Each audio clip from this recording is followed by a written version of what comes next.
दोनों की रक्षा है तो ही जिन शासन की रक्षा है। ये खुश मत होना प्रमोद भाई कि मैंने प्रतिमा, मैंने मंदिर, मैंने ये विराजमान किया। आज आचार्य भगवंत कह रहे हैं जिसने एक मात्र राई के बराबर प्रतिमा और धनिया पत्ते के बराबर जिन मंदिर विराजमान किया है, उसने कई हजारों सैकड़ों वर्षों तक जिन शासन को स्थापित किया है, नमो शासन को स्थापित किया। ये तो उपचार से है। हम 3 दिन से समझ रहे हैं कि हम दूसरों की व्यवस्था नहीं कर रहे हैं, हम अपने आप को स्थापित कर रहे हैं, अपने आप को सिद्ध कर रहे हैं, अपनी स्वयं की व्यवस्था बना रहे हैं। पर तो निमित्त है, सापेक्ष कथन है। जिसे अपने आप को सिद्धालय में स्थापित करना है, वो इस वर्तमान में अपनी शक्ति के अनुसार जिन प्रतिमा, जिन बिंब को स्थापित करे।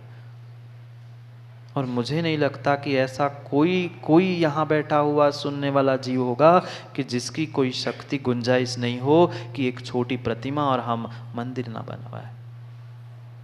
महल तो मनीष भाई करोड़ों अरबों खरबों के बने हैं। वहां तो भूत व्यंतर को रहने के लिए खाली कमरे छोड़ के रखे हैं। ऐसा ही है, जितने बड़े बड़े महल और मकान है ना, उन कमरों में जाके देख लेना, वहाँ भूत व्यंतरों का स्थान है। उन भूतों को रहने के लिए तो मकान बना रहे हैं, पर भूतनाथ को बैठने के लिए मंदिर नहीं बना पा रहे हैं। भूतनाथ, आदिनाथ, भूतों के लिए तो बना लिया, ये भूत ही तो है। देवगति के भूत नहीं सही तो ये भूत सही, पर भूत ही तो है। उनके लिए तो घर बना रहे हैं, मकान बना रहे हैं, और भूतनाथ के लिए एक मंदिर नहीं बना पा रहा। कितनी विडंबना और कैसी दुर्दशा है। दिगंबर साधुओं का काम है कि प्रेरणा दे, और श्रावकों का काम है उससे प्रेरित होकर अपना कार्य करे, अपना उन जो सामग्री, जो धन संपत्ति साधन मिले हैं उसका सदुपयोग करे। पर प्रमोद भाई, प्रेरणा प्रेरणा हो, प्रेरणा प्रेरणा नहीं हो। दोनों में अंतर है अशोक जी। प्रेरणा हो कि ऐसा करना है और ऐसा करने से तुम्हें कल्याण होगा, ये मार्ग मुक्ति का मिलेगा, ये कहना प्रेरणा है। और नहीं तो बैठ करो करो, लगे ही है भाई, प्रेरणा नहीं है। इसलिए मां शक्ति से अधिक दिया हुआ दान भी नहीं है, ना कम दिया हुआ दान है। जितनी शक्ति है, और हर व्यक्ति को अपनी स्वयं के शक्ति का भान होता है कि नहीं। भोजन का भी मैं कितना खा सकता हूँ, पचा सकता हूँ, मैं कितना खर्चा कर सकता हूँ, ये पूरा बोध है। सोचो उन बुजुर्गों की, थोड़ा सा तो सोचो कि उन्होंने कितनी कितनी लंबी व्यवस्था की। स्वयं के वह घर परिवार को संभालते संभालते कोई बीमार हो जाए उसके लिए धन की सुरक्षा अलग रखते थे। अचानक कोई दुर्घटना घट जाए उसके लिए कुछ एक फिक्स अमाउंट अलग रखी जाती थी, और उसके अलावा भी दान धर्म करते थे। हम जितना मिला सब खा गए। क्या क्या साथ ले जाएंगे? ये धन संपत्ति साधन साथ नहीं जाएंगे, ये दिया हुआ दान साथ जाएगा। सोचो, विचार करो। जिन बिंब विराजमान करना, जिन चैत्यालय, जिन मंदिर बना लेना, उसका जीर्णोद्धार कर लेना, ये अचिंत्य अचिंत्य अचिंत्य पुण्य देने वाला है। आचार्य भगवान तो कहते हैं कि इतना इतना इतना इतना इतना पुण्य का वर्णन है। जिसने एक छोटी सी प्रतिमा और जिन मंदिर विराजमान किया है, उस पुण्य की व्याख्या करने के लिए सरस्वती भी शब्द खोज ले, इतना अचिंत्य पुण्य वो जीव प्राप्त कर। और हमारे पास साधन होने पर भी हम देव शास्त्र गुरु के निमित्त से उस धन राशि का खर्च नहीं कर रहे हैं, दान नहीं कर पा रहे हैं, तो धिक्कार है हमारे मनुष्य पर्याय पर, धिक्कार है हमारे उन साधनों पर। कहाँ जाएंगे कल्लू भाई जोड़ जोड़ के? कितना ले जाएंगे? कुछ नहीं ले जा पाएंगे। सब सब सब यही छोड़ के जाना है। पिताजी ले गए ना साथ में, सब आपको ही सौंप गए। आप भी जाओगे तो उसको सौंप जाओगे। पर जीवन में यह निर्णय करना, जीवन में यह निर्णय करना, अगर मनुष्य पर्याय मिली है, मनुष्य कुल मिला है, तो हमें सार्थक करना है जिन प्रतिमा, जिन बिंब, जिन चैत्यालय आदि विराजमान करके। क्या पुराने बुजुर्गों की सोच थी, दृष्टि थी। खाने पीने के लिए तो उन्होंने कम कर लिया, पर भगवान के देव शास्त्र गुरु की व्यवस्थाओं में कहीं से कहीं तक कोई कमी नहीं छोड़ी। अब उल्टा हो गया है, कहते पहले हम अपना पेट भर ले, फिर आपको देख ले महाराज, समय मिला तो आपके पास आए, नहीं तो हमारे पास तो फुर्सत नहीं है। विचार करो, इतना इतना चिंत्य पुण्य जिसको सरस्वती कहने में समर्थ नहीं है, ऐसा पद्मनंदी पंचविंशतिका में कहा है। नहीं किया जा सकता, वर्णन ही नहीं किया जा सकता। और फिर भी हम नहीं जाग रहे, चेत रहे हैं, तो क्या होगा? ये श्रावकों का कर्तव्य समझा रहे, श्रावकों जागो। जिन बिंब, जिन प्रतिमा को विराजमान करने का अचिंत्य फल है, इसलिए कम से कम जितनी शक्ति है उस शक्ति से कार्य करो। तो क्या करे, क्या करे, क्या करे? हर व्यक्ति दूसरे का काम और दूसरे के कर्तव्यों को तो देखता है, अपने कर्तव्यों का बोध किसी के पास नहीं है। अपनी स्वयं की परीक्षा कोई नहीं कर पा रहा है। ये काम प्रमोद भाई श्रावकों का है, साधुओं का नहीं। साधु का काम मात्र प्रेरणा देना है, बताना है कि भाई ऐसा करोगे तो पुण्य मिलेगा और ऐसा करोगे तो पाप मिलेगा, बाकी कोई काम नहीं है। हाँ, वर्तमान की विचित्र दशा है, वो भी समझने की आवश्यकता है। एक स्थान पे गए थे कर्नाटक में, जब हम लौट रहे थे, एक स्थान में पहुंचे, त्यागी जी थे, उनके पास गए, दर्शन किए, बात की, चर्चा की। हमने देखा पूरा कमरा भरा है जिन बिंबों से। मैंने कहा महाराज जी मंदिर में बैठे आप? कहा नहीं, ये तो अभी अप्रतिष्ठित है। मैंने कहा मतलब? हाँ, जो आते हैं ना उनको मैं प्रेरणा देता हूँ। भाई, प्रेरणा देना और बेचना दोनों में अंतर है। हाँ, बुरी लग जाए प्रमोद भाई, ऐसी स्थिति है, मैं देख के आऊं ना आंखों से। प्रेरणा देना कि भाई हाँ तुम विराजमान करो, पर विराजमान करने के लिए पकड़ा लेना, ये बेचने का एक काम है। श्रावक श्रावक का काम करे, साधु साधु का काम करे। श्रावक साधु के और साधु श्रावक के कामों में हस्तक्षेप ना करे। दोनों के कर्तव्य भिन्न भिन्न कहे हैं। श्रावक को प्रेरणा देना कि भाई तुम भगवान की प्रतिमा, जिन बिंब, जिन चैत्यालय आदि विराजमान करके अचिंत्य पुण्य प्राप्त करोगे, ये तो कह देना, ये साधु का काम है। पर जाके दे ही देना, पकड़ा ही देना, जबरदस्ती नहीं, कोई काम नहीं, कोई काम नहीं। काम इतना है कि भाई यहाँ मंदिर है, ये जीर्ण शीर्ण हुआ है, ये तुम्हारा कर्तव्य है कि तुम्हें उसे ठीक करना है। ये कह तो सकते हैं, प्रेरणा भी दे सकते हैं, ये भी बता सकते हैं कैसे भगवान कहाँ कैसे, पर ये नहीं है कि स्वयं ही उठा के जाकर रख रहे। अति हो रही है। अति सर्वत्र वर्जयेत, अति सभी जगह वर्ज होता है, समय पे सबका फल मिलता है। व्यापार का नाम दान नहीं है। कई बार कह चुका हूं कि व्यापार का नाम दान नहीं है और दान का नाम व्यापार भी नहीं है। हिसाब किताब कर रहे, कितनी आय, कितनी खर्च, कितना गया, क्या करा, ये दान नहीं है। हमने दिया, छोड़ दिया, हमारा काम हो गया। हमने कह दिया कि ऐसा करना है, हो गया। यही दोनों दिगंबर मुनि के और श्रावक के कर्तव्य है। दिगंबर योगी का यही कर्तव्य है कि बोध कराए कि भाई तेरे लिए एक ही काम है, एक ही काम है, एक तो योगी बन, एक तो दिगंबर योगी बन, नहीं तो श्रावक हो तो सहयोगी बन।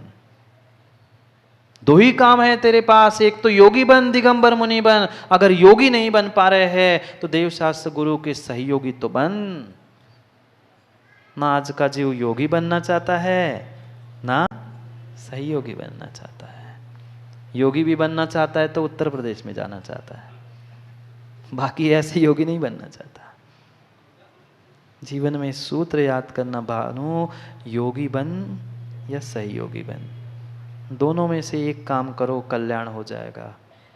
योगी बन के भी कल्याण होगा, और योगी हम नहीं बन पा रहे हैं, कम से कम योगियों की सहयोगी हम बनेंगे तो भी कल्याण हो जाएगा। वे योगी बन के भगवान बन गए, उनकी सहयोगी बन जाओ। योगी में योगीपना नहीं दिख रहा है तो जो योगी बन के भगवान बन गए, वे परम योगी बन गए, परम वीतरागी बन गए, उनके ही सहयोगी बन जाओ। पर व्यक्ति टका जेब से खर्च नहीं करना चाहता। पक्का है, जो जो दान नहीं देना चाहता है उनकी दुर्दशा बहुत सारे जीवों ने देख ली, और जिन्होंने जिन्होंने उस दान में विघ्न भी डाला है उनकी भी दुर्दशा कोरोना में बहुत सारों ने देख ली। हमने तो देख ही ली। ऐसे स्थानों में हम पहुंचे थे जहां साफ साफ कह दिया था कि नहीं, दान नहीं देना उस वेदी पे, उस भगवान पे, उस मंदिर पे। भाई सभी वीतरागी भगवानी की तो प्रतिमा, वीतरागी भगवानी का तो मंदिर था, पर हम उनमें भी भेदभाव कर रहे हैं। मत करो श्रावकों, मत करो भेदभाव। ये लड़ने का धर्म नहीं है, ये वास्तविकता का वस्तु स्वरूप को समझने का धर्म है। जहाँ बैठकर हमें शांतता, वह मन की प्रसन्नता, वह आत्मीयता मिलती है, वहीं पर हम युद्ध करेंगे तो फिर लड़ने के लिए कहाँ जाएंगे? लड़ाई से बचने के लिए मंदिर में आया जाता है, और हम मंदिर में आके लड़ेंगे तो कहाँ जाएंगे? कहाँ बचेंगे? नरकों में बचोगे जाके। फिर बचो की पचो की रचो, आप निर्णय करना। कि विचार करे कि वह हम श्रावक है तो किस प्रकार से देवशास्त्र गुरु, उनके भक्त, उनके आयतन आदि के लिए सहयोगी बने। सहयोगी बनेंगे तो कभी ना कभी योगी भी बनेंगे, और योगी बनेंगे तो कभी ना कभी परम योगी वीतरागी भी बनेंगे। पर वैसे भाव भी तो होने चाहिए, वैसे भाव भी तो होने चाहिए। ये जिस बुंदेलखंड में आप सभी बैठे हैं, उन बुंदेलखंड का इतिहास ही खोल के देख लो। ये इतने विशाल विशाल प्रतिमाओं को विराजमान करने का वह श्रेय वे कौन थे पता है? दो भाई थे।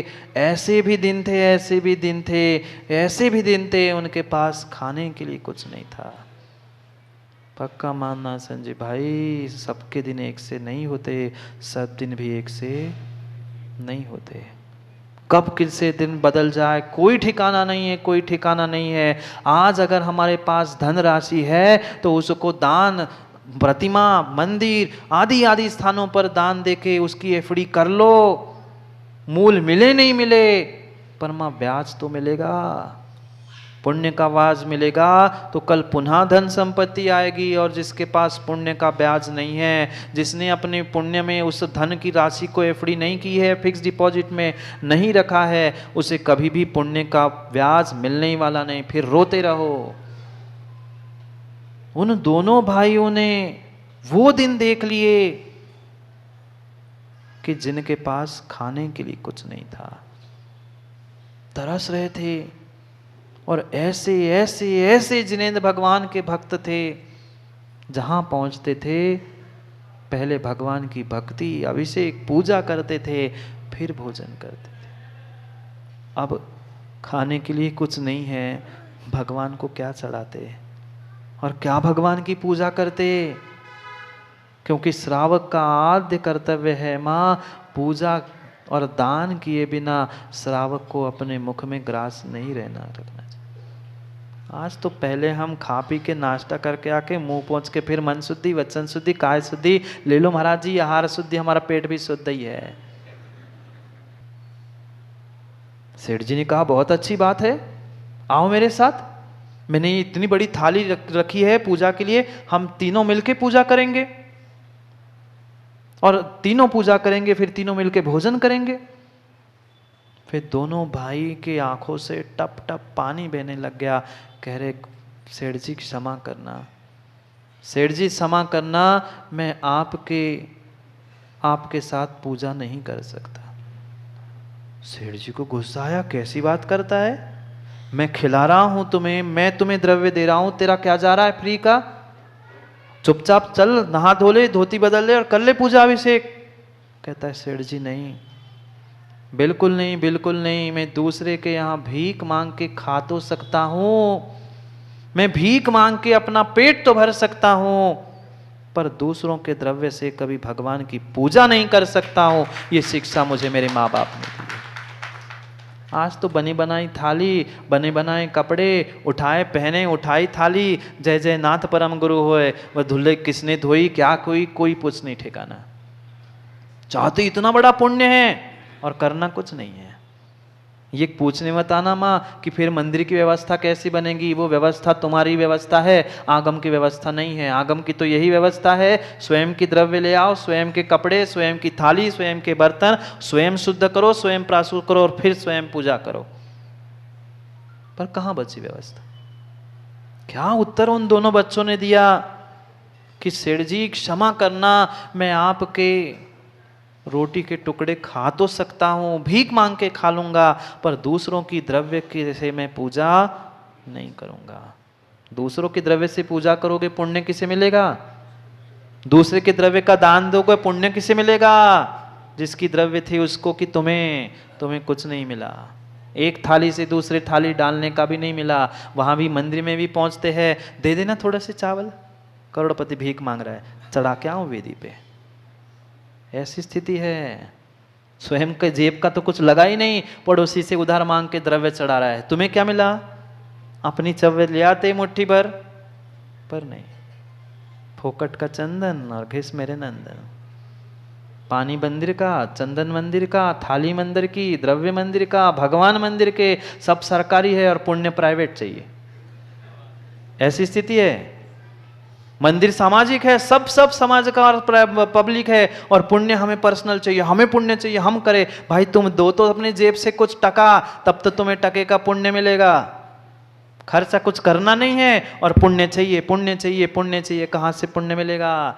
पुण्य मिलाने के लिए कुछ खर्च भी करना पड़ता है। बिना खर्च के वह कह दूं क्या, बुरी नहीं मानना, और मान भी लो तो क्या कर लोगे, मैं तो चला ही जाऊंगा। टका खर्च किए बिना वह बेटे की माँ भी घर नहीं आई थी संजीव भाई। टका खर्च किए बिना वह बेटे की माँ भी घर में नहीं आई थी। आज भी कह दो मैं टका खर्च नहीं करूंगा तो निकल जाएगी। बेटे की माँ को संभालने के लिए तो टका खर्च कर रहा है, पर अपने पुण्य को और किस्मत को संभालने के लिए टका खर्च नहीं कर पा रहा है। कहने की तो बहुत कुछ है, पर अब मर्यादा है, भाषा समिति है। अपने आप में विचार करना। आप सब समझ रहे हैं मैं क्या क्या कहना चाहता हूं, पर समझो ना, जागो ना।